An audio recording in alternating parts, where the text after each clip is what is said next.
Today's show is sponsored by the Electric Vehicle Association. Join up to support the electrification of transport and get the help you need to finance your own EV or clean energy future. And by Energy Sage. Visit the link in the description to find local verified solar experts, community projects and heat pump specialists in your area. And by Atmos Financial. Bank better with a financial technology company that's powered by a portfolio of clean energy investments. Welcome back to another episode of TEN, Transport Evolved News. Thanks for joining me.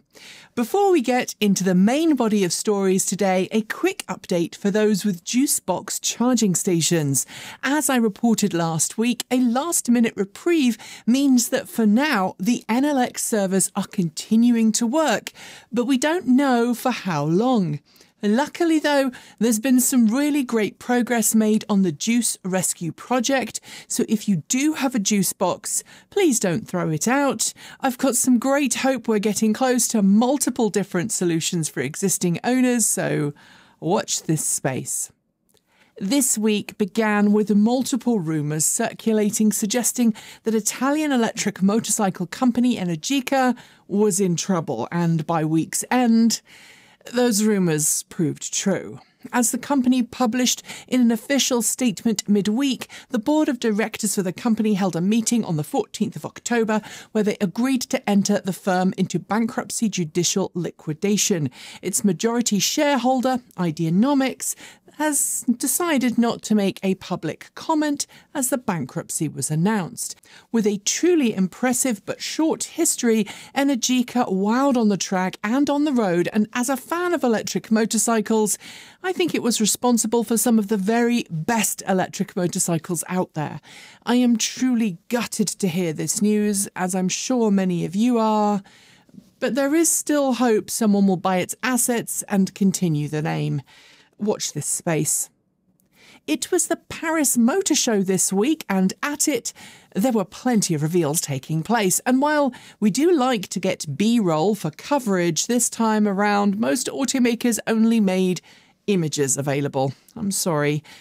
We start the Paris roundup with a new lineup from Citroën. In addition to showcasing its just-launched C3, available already in multiple drivetrains, including all-electric, it gave its C3 Aircross its first public debut. Like the C3, it comes in a variety of different drivetrain options, but for all-electric, you'll be stuck with a 5-seat configuration. Then there was the C4X, which again will be offered as either a hybrid or electric, and the C5 Aircross concept, which previews a future model for the brand with flexible drivetrain configurations. Finally, there was the global premiere of the refreshed Citroën Ami and its beach-going sibling, the Ami Buggy Vision. While only the former is currently available as a production model, it's great to see Citroën electrify so much of its lineup. Also offering a massive lineup at the Paris Motor Show was Renault, which debuted the production version of its R4 E-Tech, showcased a prototype of its next-generation Twingo, and much more. The Renault R4 E-Tech is due to launch in the early part of next year and features a compact footprint hiding a deceptively large interior for its size. It will launch with a choice of 40 or 52 kilowatt-hour battery packs, and its design features the ridged door panels its grandparent of the same name was famous for. Also debuting alongside the production R4 E-Tech and Twingo E-Tech prototype was the Renault Duo and Bento, the spiritual successor to the iconic Renault Twizy. Unlike the Twizy, both have doors and are fully enclosed, and the Bento has a positively massive cargo space for inner-city cargo fun. There's a fair bit of news coverage this week about a news story from Ford, which, if you listen to some outlets, is offering dealers up to $22,500 when they sell a Ford F-150 Lightning. As is often the case, Her Royal Highness context is here and ready to make herself felt, and in this case, that context is that this is part of a dealer program where Ford is rewarding dealerships who replenish their inventory with F-150 Lightnings from Ford retail replenishment centres with $1,000 in incentives per vehicle ordered. If a dealership orders more than 15, the incentives increase to $1,500 per F-150 Lightning, up up to a maximum of $22,500 per dealership. The dealership doesn't have to pass that on, but it's clearly designed to reward engaged dealerships who want to continue selling EVs after Ford caved to dealer pressure and ended its authorised EV dealership programme. As I noted after last week's We Robot event, there was bound to be news and coverage continuing into this week, and that's exactly what's happened.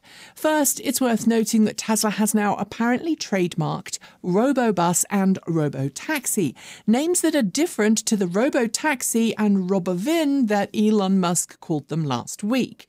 It's also worth noting, however, that it's not unusual for companies to trademark terms that are adjacent to the ones they're planning on using to prevent someone else nabbing them. Also this week, reporting from the We Robot event confirmed that Tesla's Optimus robots weren't acting completely independently, but were in fact using humans as backup. While the walking was confirmed by multiple sources to be AI-driven, other parts of the Optimus behaviour, including verbal interactions, were carried out using telepresent functionality with a human behind a metaphorical curtain. It's important to note, though, that the ambulatory aspect of Optimus being solved by AI is impressive, but it also reiterates there's a long way to go before they're ready for mass production and sale.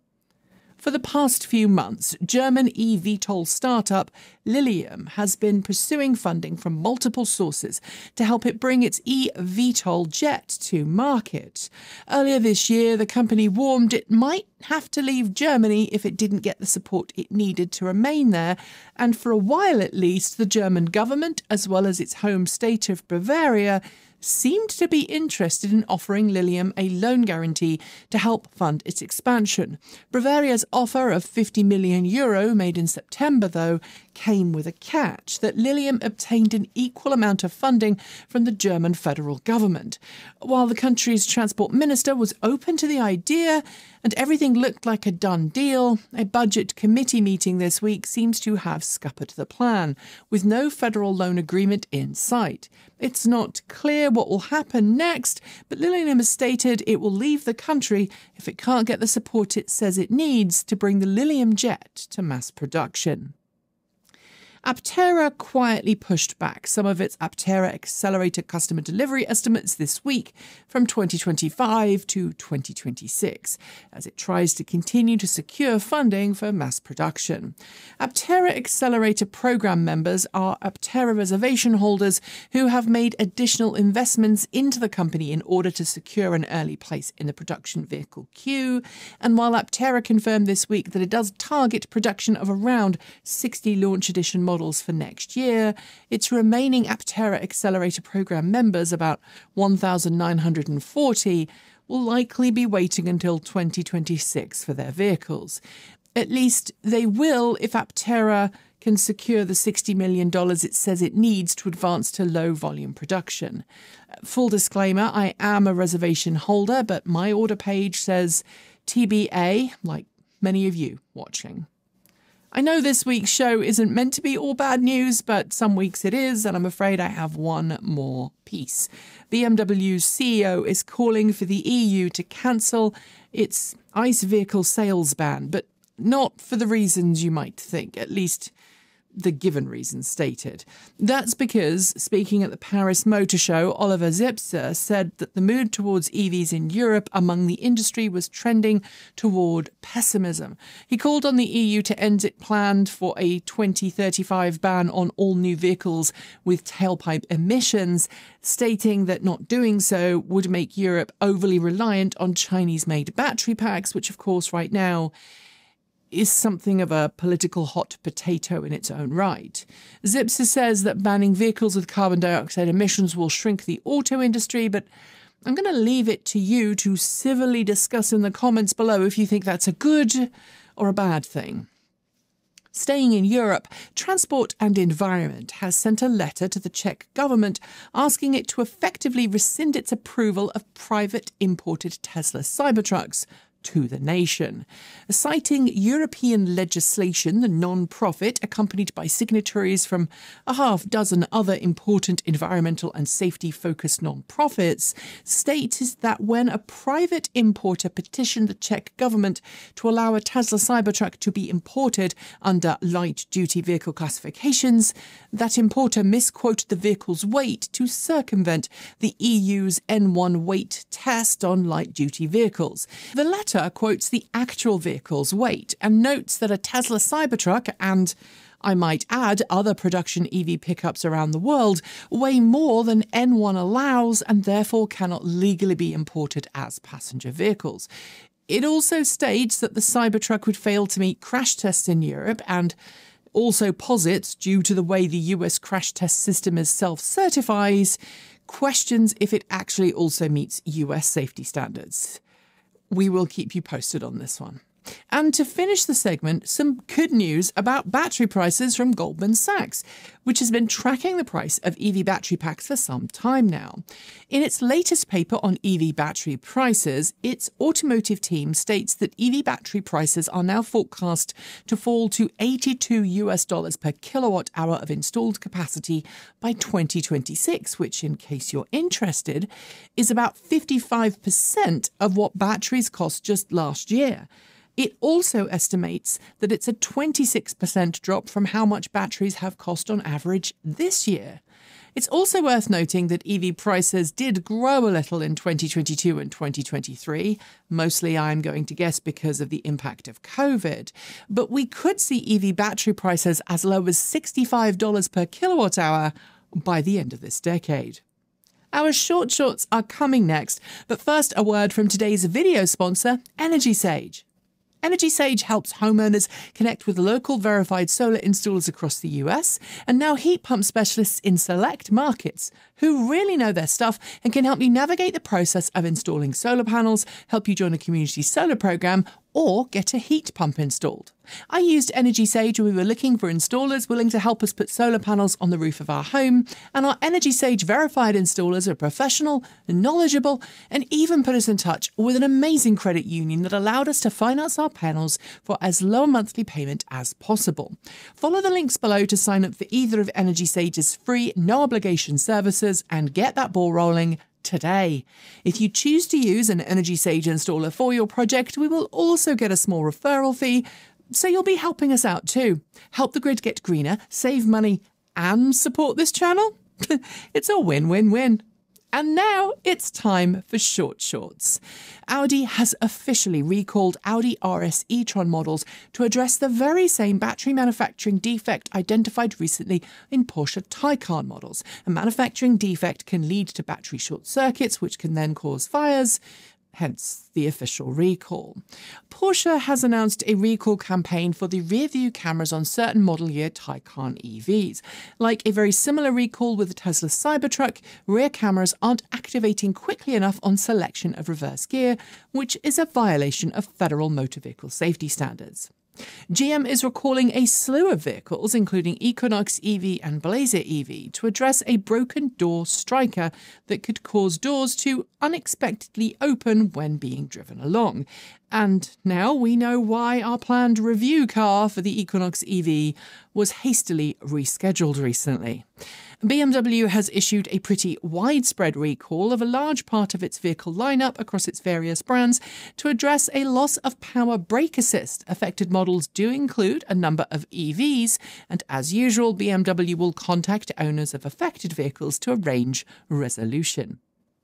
Reports this week surfaced that claimed Apple mystery partner on its now discontinued Apple Car project was in fact BYD.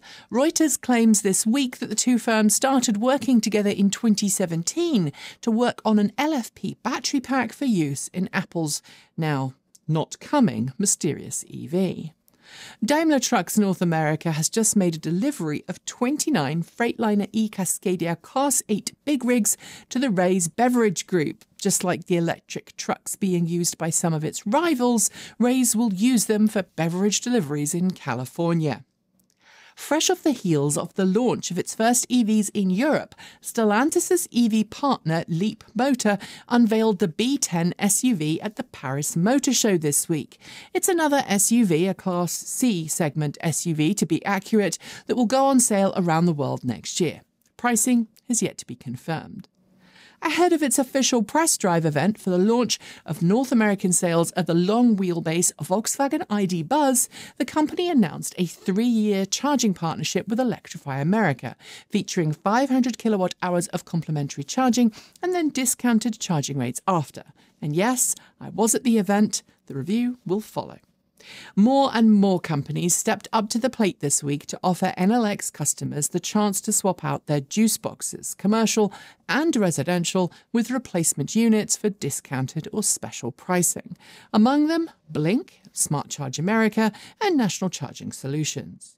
LG Energy Solutions announced a new partnership this week with Ford that will see it supply it with a total of 109 gigawatt-hours of batteries for use in future commercial vans within Europe. The contract will last between 4 and 6 years in total. At this week's Paris Motor Show, battery company Prologue unveiled a new pure silicon composite anode for its solid-state batteries that it says will enable a volumetric energy density of 749 watt-hours per litre and charge in 8.5 minutes to 80% full. Remember last week when I said that the Robotaxi and Robovin unveiled by Tesla looked like they were out of iRobot? Well, so too did the director of said movie, Alec Proyas, who is now accusing Tesla of copying the firm's vehicle and Android designs for its own use.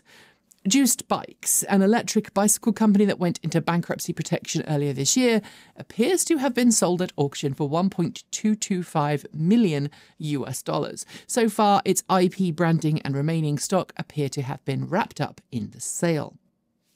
ChargePoint has unveiled a new product designed for fleet operators. Priced at just under $700, the two-headed Level 2 units reduce wiring complexity to parking spaces and are compatible with the company's fleet management offerings. Nissan has announced its new Nissan Energy product for owners of the Ariya, offering customers a one-stop, single-account access to the majority of charging networks in the US today. It also confirmed that Tesla Supercharger access will be available for Ariya owners sometime next year, and also confirmed its plans to launch its own range of V2G solutions in 2026. Volkswagen has just announced a new variant of its ID.3 electric hatchback for China that will use a Chinese-made LFP battery pack. Volkswagen, like many European brands, is finding it hard to remain competitive against domestic manufacturers in the Chinese EV marketplace. General Motors' investment arm, GM Ventures, has made a $10 million investment into Forge Nano, a materials science company that's working on thin film coating processes for use in battery manufacturing. The investment could lead to a formal partnership. It's official. There are now 60,000 Tesla Supercharger stalls around the world, which is a truly epic achievement for the brand. And great news for EV fans looking for a place to charge. Well done, Tesla, and here's to an expanding EV charging network for all EVs and their owners, regardless of their manufacturer.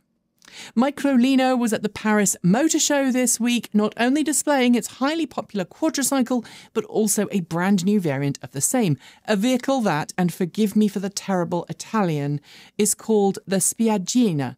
It's a Microlino with a removable ragtop for summer fun. A few weeks after production officially began, Ford has started deliveries in Europe of its all-new Ford Capri EV. Built on the same platform as the Ford Explorer EV, Ford says it's amassed nearly 200,000 configured orders on its online ordering system. A US bankruptcy court judge in Delaware has ruled that bankrupt automaker Fisker cannot force customers to pay for recall work done on their vehicles. Instead, it must pay for the repairs. In related news, Fisker's servers have also been told that they must continue to operate for 5 years. And in related news, Fisker is also facing another court case, this time against its former landlord, after the company's rapid demise caused the facilities it was renting out to be left half full of equipment, clay models, and disarray that looks like my computer desk on a bad ADHD day. BYD unveiled its latest European model at the Paris Motor Show this week in the form of the Sea Lion 7, a mid-size SUV that's part of BYD's Ocean series. It's due to go on sale in select markets in Europe by the end of this year, expanding to other markets early next.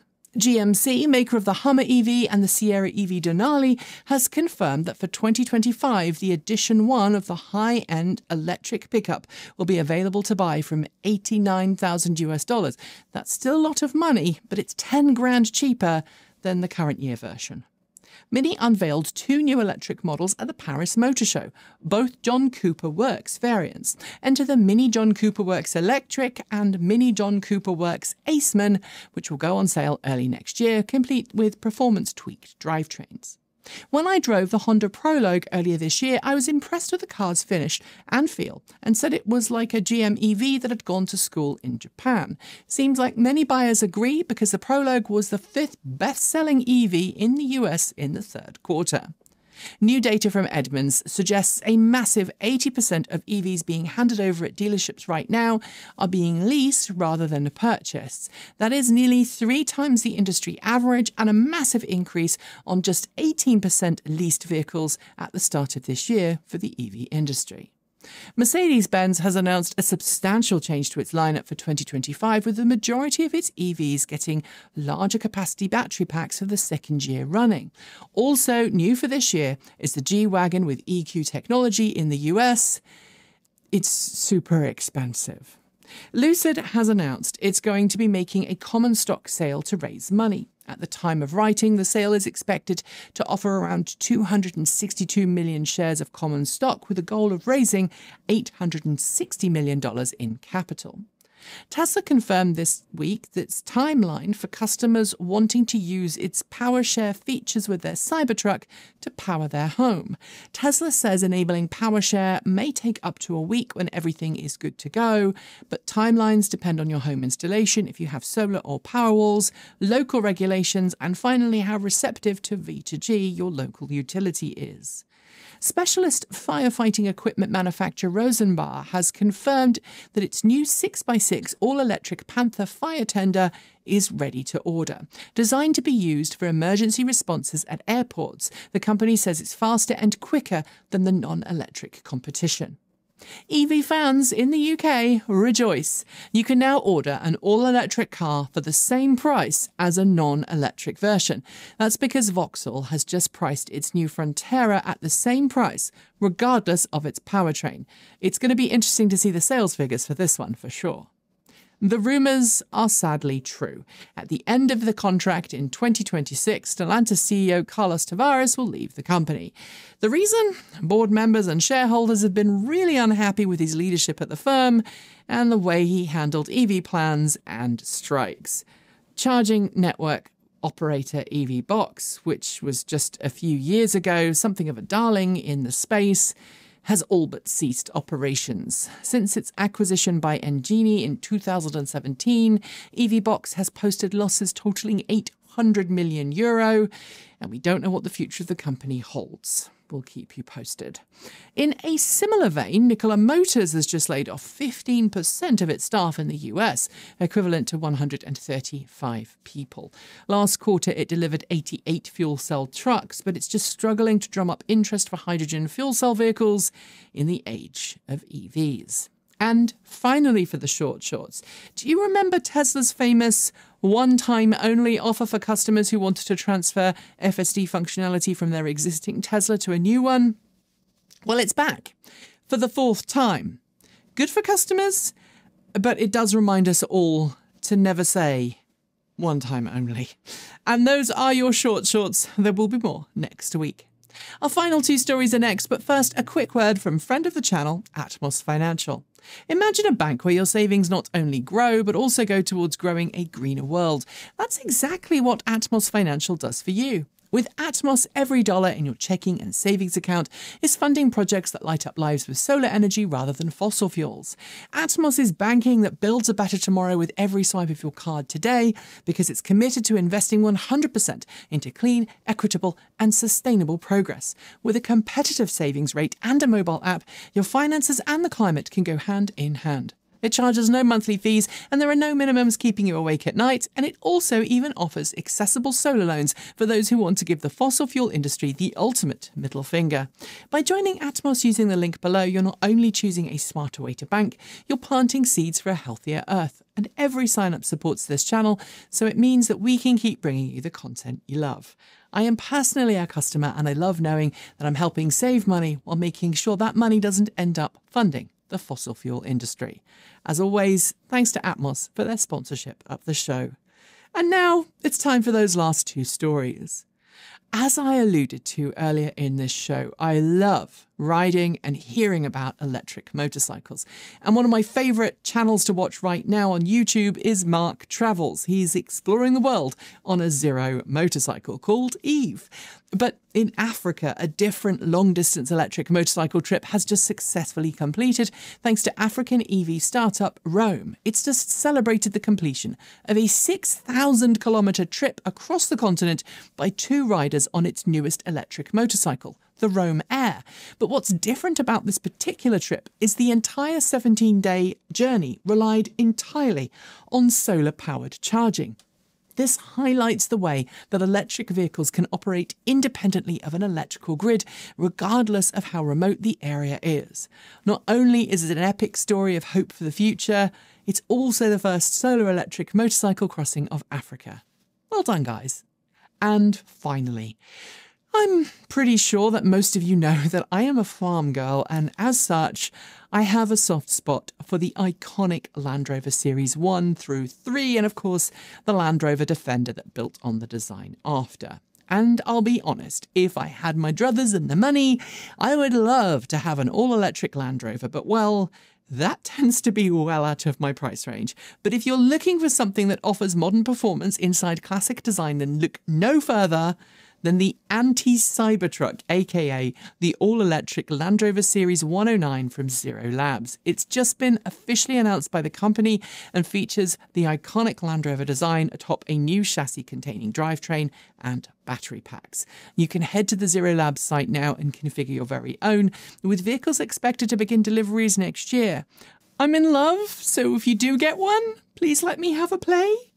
I know people think that YouTubers are rich, but I don't actually pay myself, so I guess I suck at YouTube. Anyway, on that note, we are done with today's show.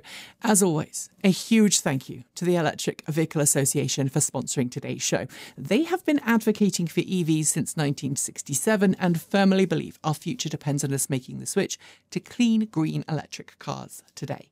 The EVA can help you find someone near to you that can help you make that switch to electric. It can help you become an EV educator, and it can point you in the direction of monthly meetups for like-minded EV fans. And if you become a member, you'll gain access to a clean energy and EV loan program set up between the EVA and the Colorado Clean Energy Credit Union. You can find out more by heading to myeva.org.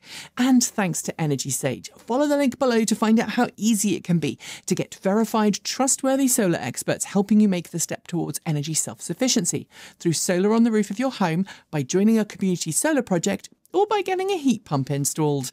And thanks to Atmos Financial, bank better by following that link below. And if you are someone who made your own transportation or energy greener this week, whatever it was, good job. Congratulations.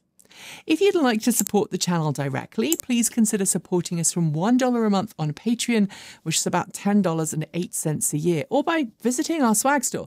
We've got a special Halloween design in the shop now, as well as last year's one, which I'm currently wearing. We are viewer supported because we believe the information we produce should be free to everyone, and thanks to changes in how YouTube does the ad revenue, I'm sad to report that our income is officially down 10% this year.